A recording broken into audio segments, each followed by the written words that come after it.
Hello and welcome to Midnight Evil. You might wake up in the night expecting to find Father Christmas or Santa Claus rummaging through his stockings and sacks and all the sorts of things he likes to rummage through. But not this night. Tonight, at midnight, we encounter some Midnight Evil. Yes, this game was kindly gifted to me nearly 4 years ago by Jacob Thomas, so thank you, Jacob. As the clock approached midnight, William Crinkle was fast asleep. There he is in his bed. William Crinkle. Which I was in bed. Tonight was different, though. He woke to a strange sound coming from the attic.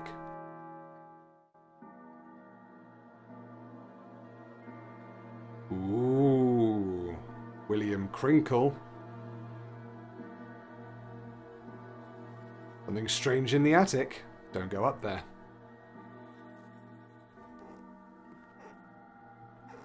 As he climbed the stairs, he felt something.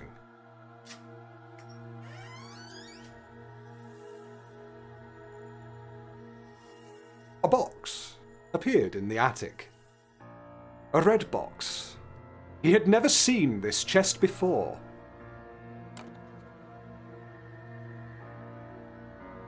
And he pointed helpfully at the yellow book within the red chest. Just an innocent book. Tonight, his life would change forever.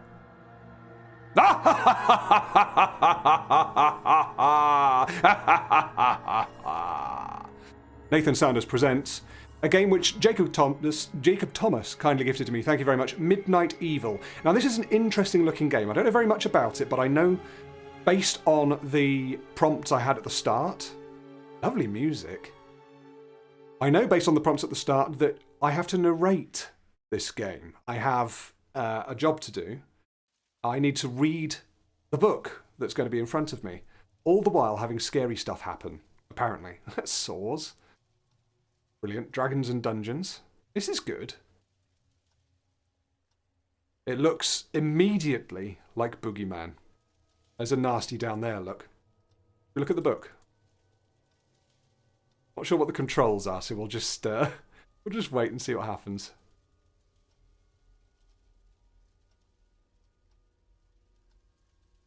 Oh, there we are. I picked it up. Preface. Long before the first humans stood upright and took their place in the world, there was a beautiful land that was ruled by what many would come to call the Fae. These ancient beings were worshipped by mankind, but they were also feared. Humans were right to be afraid, for there were many different creatures that lived in the darkness, watching us, waiting. Most were harmless enough, amusing themselves by causing mischief and playing pranks on humans that crossed their paths. However, some had more sinister intentions. The Urkling, for example, have developed a liking for the taste of human children. That's disgusting. These monsters are small, unnaturally fast, and impossible to kill, like the tiny dinosaurs in Jurassic Park 2, The Lost World. It was an unlucky tragedy for my people that we decided, we begin again. It was an unlucky tragedy for my people that we decided to build our village here, right in the middle of the Urklings' territory. We have lost so many of our children over this past year. There aren't enough tears in this world to weep for their loss.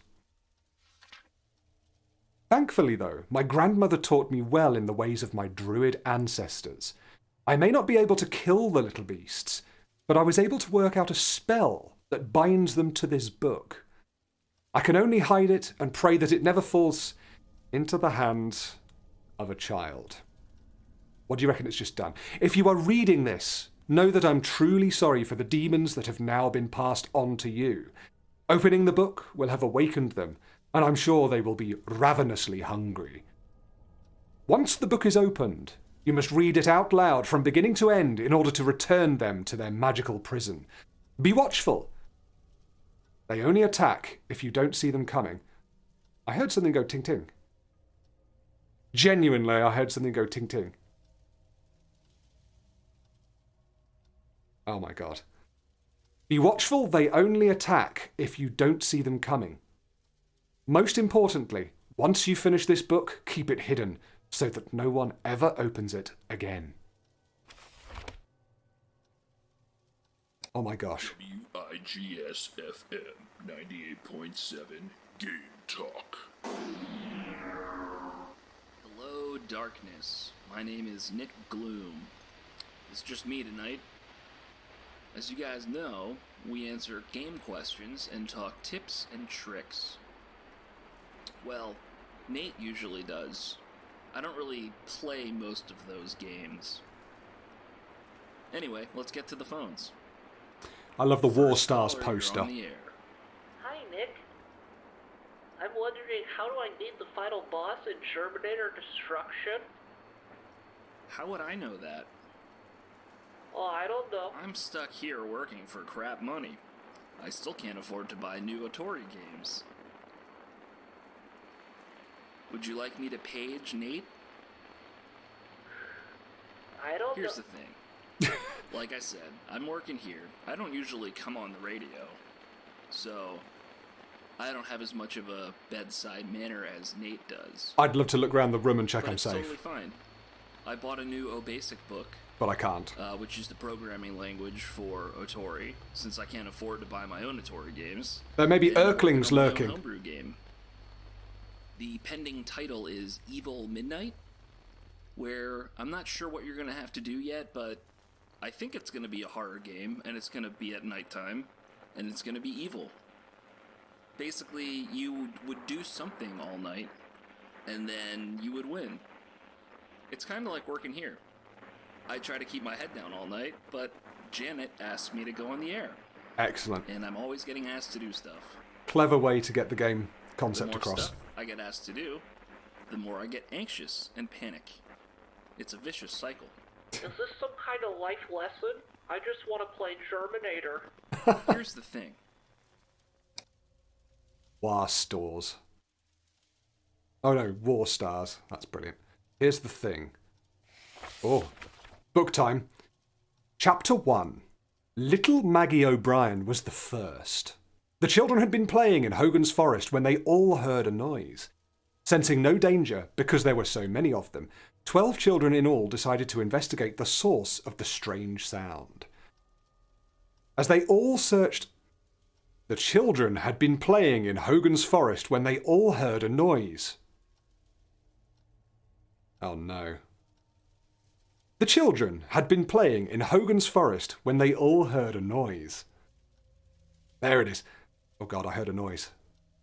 Sensing no danger because there were so many of them, 12 children in all decided to investigate the source of the strange sound. As they all searched high and low, they soon realized that Maggie was missing. Frantically, they began searching for their friend and waiting for the text to catch up and turn purple. As they all searched high and low, they soon realized that Maggie was missing. Frantically, they began searching for their friend. She was a small girl who loved to play hide and seek. Oh! Good Lord! Can we close that door? Bloody hell, all right. Her big brother Colin insisted that she was probably hiding somewhere, safe and giggling to herself as she watched everyone search for her. Ah, this is Boogeyman all over Toastbusters. I do like that. The sun sank low in the sky and the forest grew dark. The children, frustrated and panicked, ran back to the village to alert their parents that little Maggie was nowhere to be found. That's when everyone lit torches and spread out through the woods, calling her name. Good grief. At least they're comical little creatures. The little girl's mother sobbed desperately as we all inspected every corner of these woods in hopes of finding her. Her brother kept searching, tears streaming down his cheeks. Her brother kept searching, tears streaming down his cheeks. His bum cheeks. I'm her big brother, he said, rubbing her eyes. I'm supposed to make sure nothing happens to her. It's not your fault, Colin, I assured him. We'll find her soon, and she'll be no worse for the wear. Fudge! What the hell? We'll find her soon, and she'll be no worse for the wear. He nodded, forced a smile, and we all continued looking. The moment I heard him scream, I knew he had found her.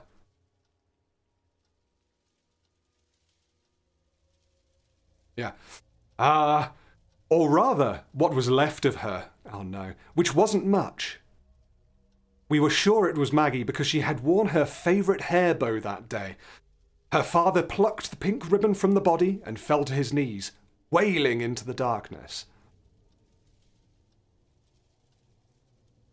Oh, poor Colin tried to tell us then.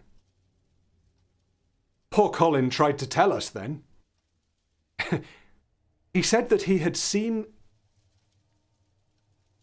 You'll never win, Steve. He said that she had been seen covered in what he described as little green men. Oh, like the one at the door. They better not jump on me and scream! What's this?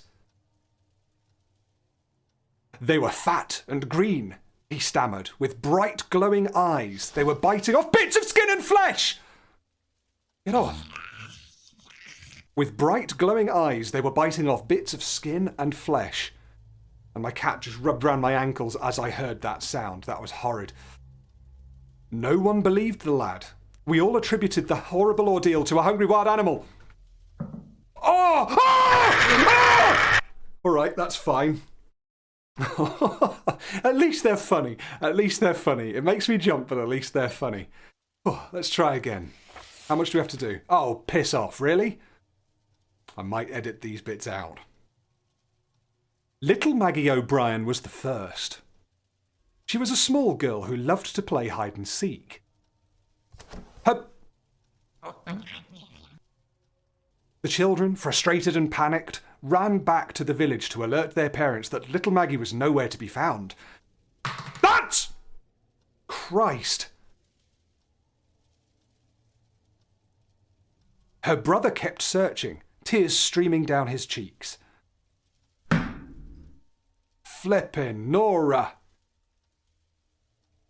It's not your fault, Colin, I assured him. Will! Fuck!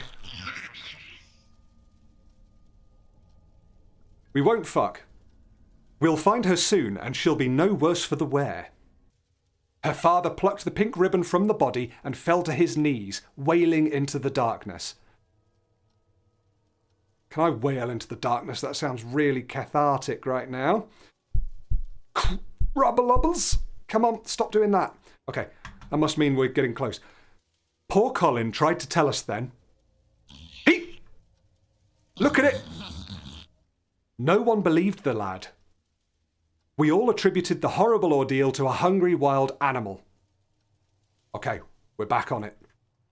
Of course, what else could it possibly be? Scooping up what remained of little Maggie, the townsfolk set to work preparing for her funeral. We had no idea the horrors that lay ahead. I thought to myself how strange her wounds looked. I couldn't help but think back to what Colin had said about the little green men. It made me think of the stories my grandmother used to tell me. Ah! You shitbag! Will you stop doing that? I did hear something, but it... okay. Looks like we're going to have to use the power of awesomeness for this. It made me think of the stories my grandmother used to tell me. Oh, God. She said that our druid ancestors spoke of tiny creatures that lived long ago in the swamps and marshes surrounding our lands. The Urklings, she called them. Ah, they're so irksome.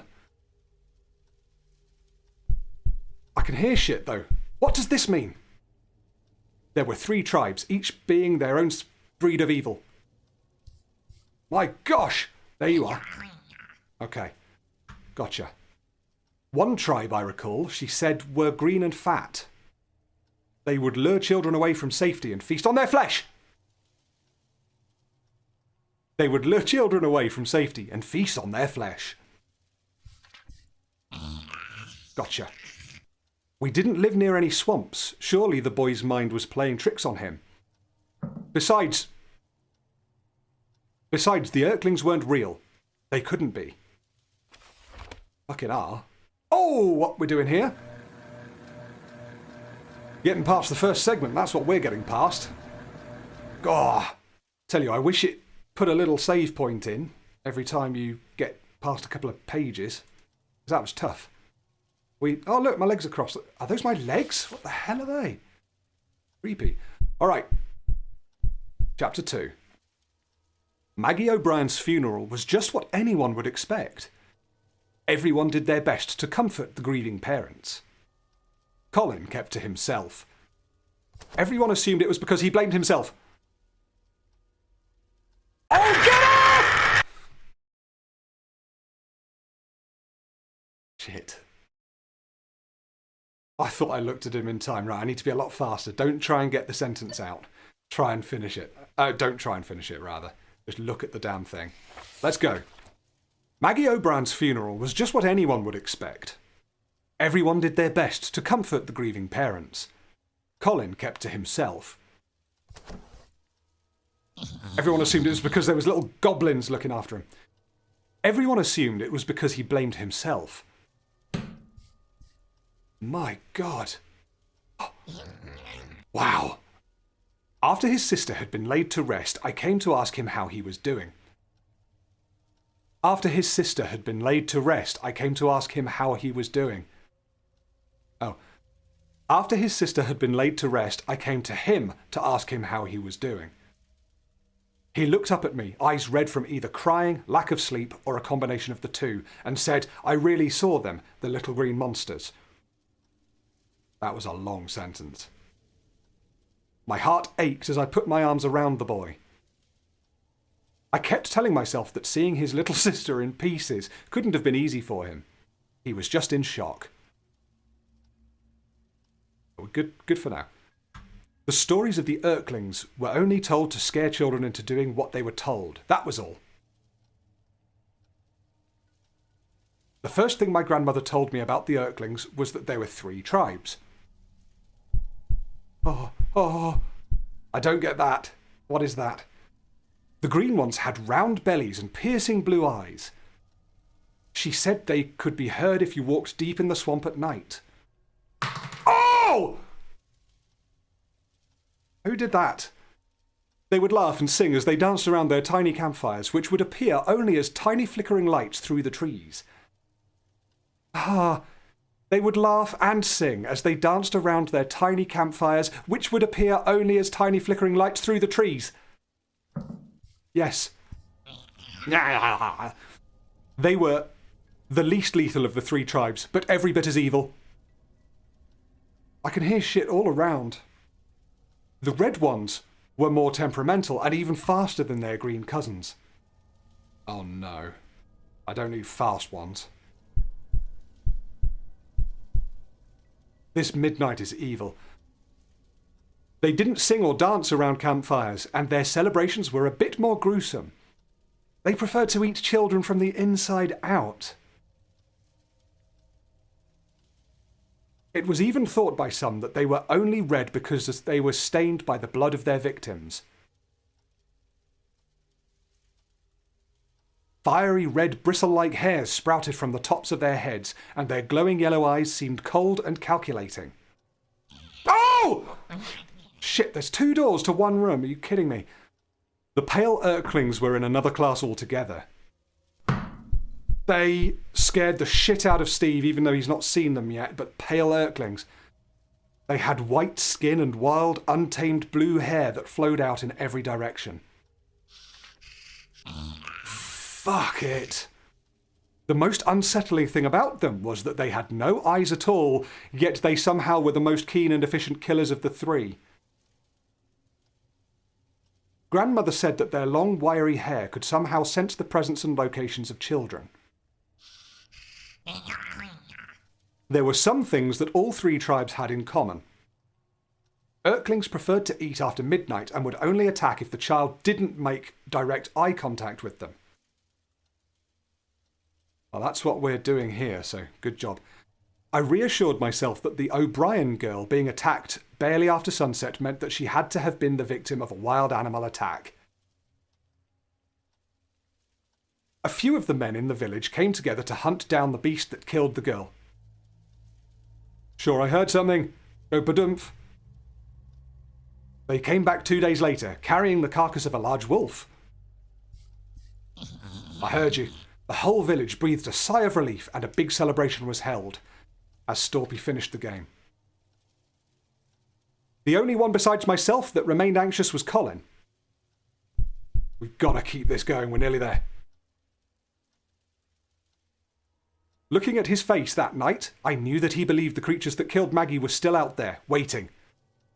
He was right. Fuck yeah, get out of it, stupid little creatures.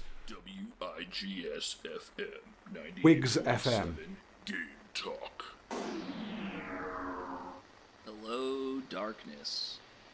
Welcome to the top of the hour. Again, I'm your host, Nick Gloom, filling in Nick for Nate Gloom. tonight. Nick and Nate That Gloom. was an interesting hour, I must say. I don't know, Janet. I feel like these kids don't like me. Hey, Janet, do you like me? And she's walking away, folks. Anyway, caller, you're on the air. I don't blame you, Janet. Just calling in, wanted to say that you suck. I just had a feeling that was coming. I feel like I'm not as approachable as Nate is. You're not the best radio voice, I've got to say. Yeah, so anyway, I forgot there's a sponsor slot I was supposed to fill last hour. This one goes out to all you greasy, pizza-faced listeners. Are you tired of popping pimples? Oh, Ew, gross. Do some zits appear over and over and you have to keep popping them? Gross. Kind of like that popular video game, Mole Whacker? gross. From the creators of Simple Pimple comes the revolutionary cream, Pimple Buster. Oh, man. All-in-one, scientifically formulated pimple-destroying cream. We don't need that. Call 155 PIMPLES. But hurry before supplies run out. That's 155 PIMPLES. You know, Janet, I think Evil Midnight could use some Mole Whacker inspiration. Something to keep the player on their toes. Oh, like I'm not already. Or at least that last prank caller could drink some of that Pimple Buster. I don't know what it is. You don't know what is? Alright, well, I don't know what it is. Let's go. On the main menu, there's an Autori thing now. I don't know what it does, but never mind. Let's go. Chapter 3. The next day, Maggie's mother visited her daughter's grave, discovering something that was more than a little strange. I'm surprised that worked, because that was a real cack-handed sentence from me. The earth on the grave was disturbed as if something had crawled its way out. Got away with that. Brilliant. What? I missed where it is? I couldn't help but remember what grandmother had said about the red Erklings. They would burrow inside their victims and eat their way out. Could it be that we brought a whole tribe of them right into the village without even knowing it? The answer would come soon enough. Jacob McLaren was found torn to shreds in his bed the following morning. Yeah, get out of it. Obviously, a wild animal hadn't attacked him inside his own house. Another devastated family and another funeral this soon after Maggie didn't sit well with anyone. Another devastated family and another funeral this soon after Maggie didn't sit well with anyone. The atmosphere became even more tense and uncomfortable. I insisted on inspecting Jacob's remains myself, just to reassure myself that there was nothing hiding inside. Oh! What even fell over? Genuinely, I can't see what fell over. Colin approached me afterwards. Oh, I heard something there, creaking. I don't want to see this pale one, that sounds scary. Colin approached me afterwards, asking what I was looking for. It's just the pipes. I told him it was nothing, but he knew better. Of course he did, Colin. You believe me about the monsters, don't you? His young face was determined as he spoke. You're the only one that doesn't look at me like I'm crazy. Oh my god, that's a red one. It's going to be faster! Oh shit, there's two. Oh! Can we stop with this?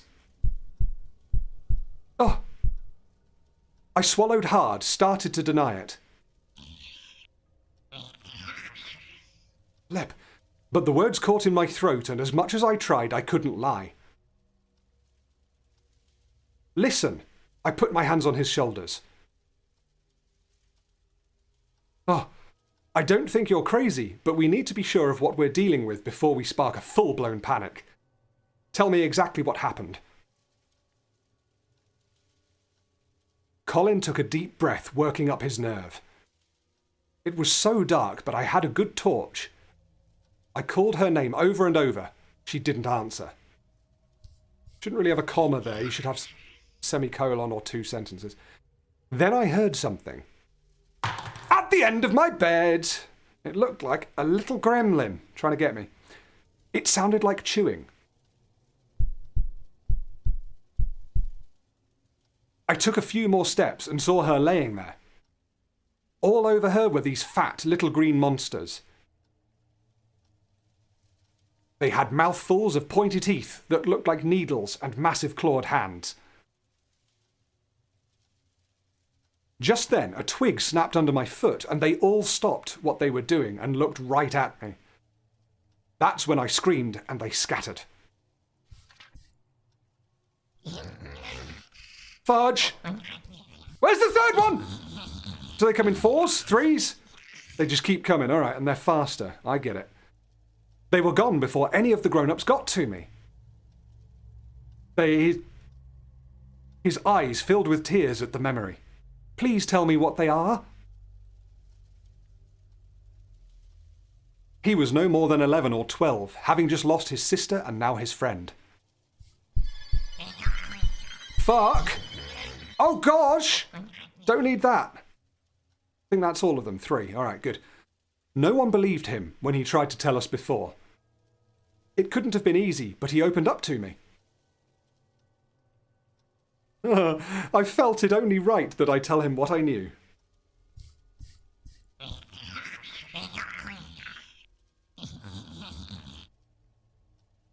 Flippin' heck.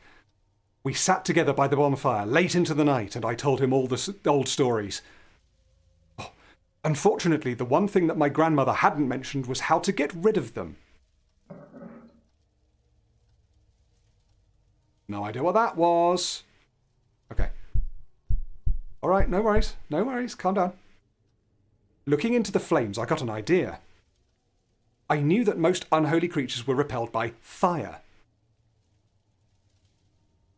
Well, Colin folded his arms. We will just have to test what happens to an Urkling when it's on fire.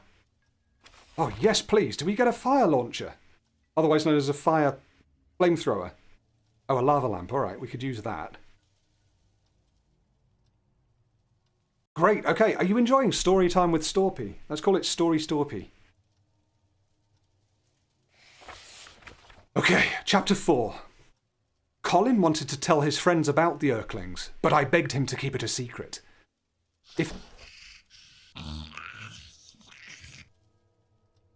I went on a bit too long, that. I was worried that there was another one appearing. If anyone knew that my grandmother had passed down her druidic teachings, it would only take one person to scream, "Witch!" and I would be as good as dead. He agreed and kept my secret. God, can you stop? Can we... Wow, I need to look at them for slightly longer each time. They just didn't disappear there. I thought I was done for. I mixed a potion that would catch fire when touched by the tiniest flame. Surely this would send it screaming to the underworld.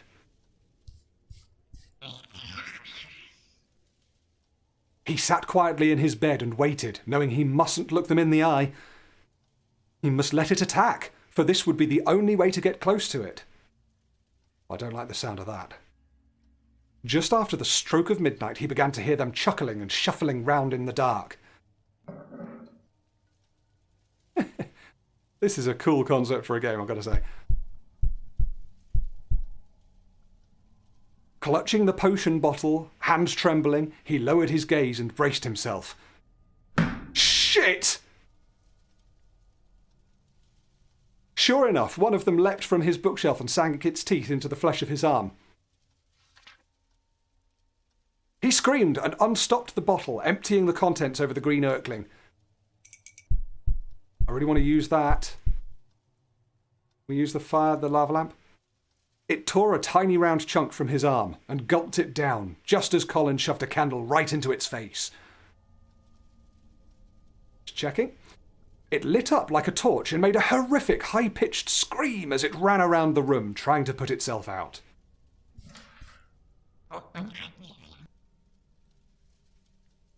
The curtains caught fire as 4 more Urklings sprung out from their hiding places. 4, don't you dare! No way. Colin ran outside, screaming and cradling his blood-soaked arm. God, every sentence now. His parents soon joined him outside in a panic, trying to figure out what had happened. His parents soon joined him outside in a panic, trying to figure out what had happened. God.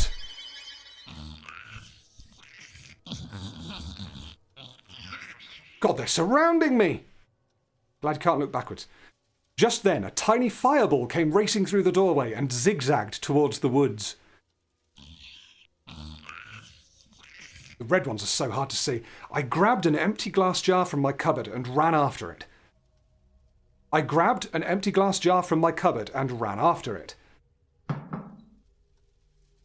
The jar made a thunk sound as it landed over the flaming Urkling, and the fire quickly went out.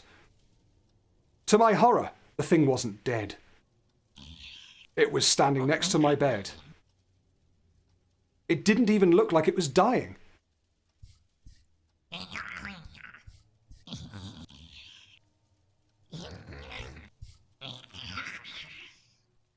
Shuffle, shuffle, shuffle. I'm fine.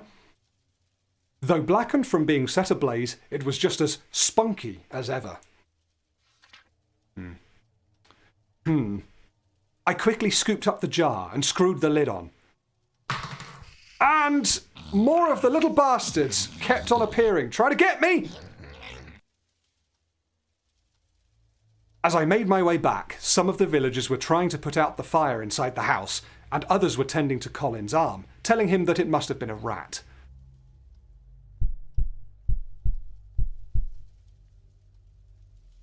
Fuck that thing.